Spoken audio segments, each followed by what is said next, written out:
Thank you so much. Zobeida and I are so honored to be greeting our global partners, welcoming all of you. I'm not going to repeat what was said, but on my way in here, I have to tell you that Professor Leonard Glantz from the BU School of Public Health reminded me that on this very stage in 1968, Bill Baird was arrested for handing out contraceptive foam to women in Boston.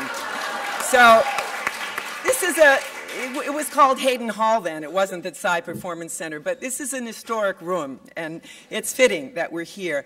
My thank yous will come later for the organization, but I do want to mention that we couldn't have even conceived of this day, and really the day was conceived by the co-founders, without the support of Boston University and the Ford Foundation. They gave us the beginnings for this whole day. And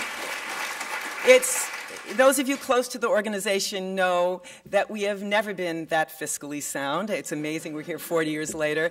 But I think it's reflective of the fact that this is a project and a movement that has never been just dependent on the money resources. It's the people resources.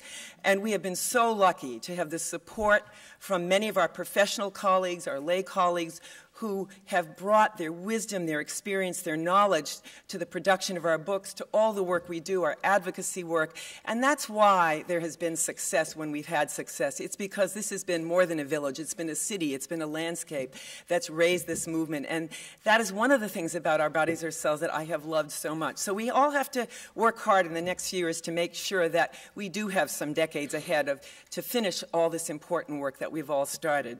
Zobeida is also going to say a few words. Good morning to this very glorious day. This is a fantastic day. I'm humbled to be here. I'm humbled to be part of this group.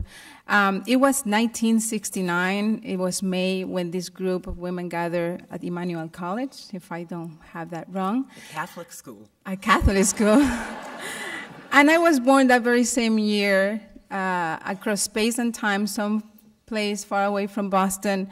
And one thing I have to say is that to share that what we have seen here, their experiences with health and the healthcare system, and little did they know that their message of gender, social justice, and equality would travel time and space to touch and transform other lives, that would travel across oceans and lands and into the future. They had planted a tree.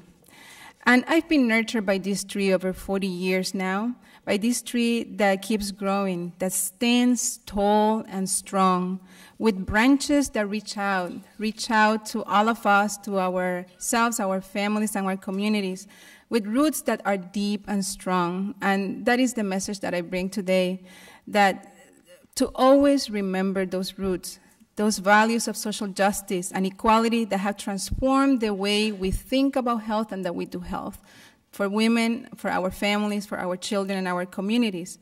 And this is our legacy.